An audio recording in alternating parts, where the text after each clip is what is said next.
Aš grįžau į 300 metų senumo šiukšlyną, pažiūrėti, kokius lobius žmonės išmetė prieš 100 metų. Pradėjęs ieškoti įdomių senienų, pirmas tikrai šaunus dalykas, kurį radau, buvo senas zipo žiebtuvėlis. Jis nėra labai senas, bet gana geros būklės. Jis yra maždaug iš Antrojo pasaulinio karo laikų. Gali būti, kad jį išmetė kažkas, kas tarnavo kare. Netoliese pastebėjau iš po akmenų kyšančią butelį.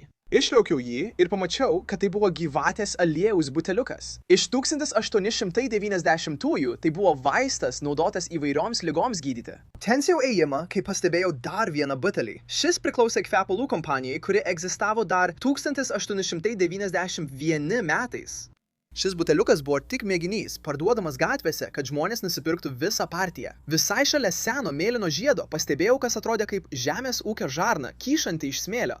Neįmanoma pasakyti, kiek metų šiam kaplui, bet jie gali būti net iš 19 amžiaus. Tokios žarnos buvo dažnai naudojamos ananasų plantacijose ir kitose žemės ūkio srityse visoje Floridoje. Paskutinis įdomus lobis, kurį pastebėjau prieš išeidamas, buvo dar vienas buteliukas. Šis buvo netgi išsilydęs. Tai buvo kūdikių kosulio sirupo buteliukas iš 1902 metų.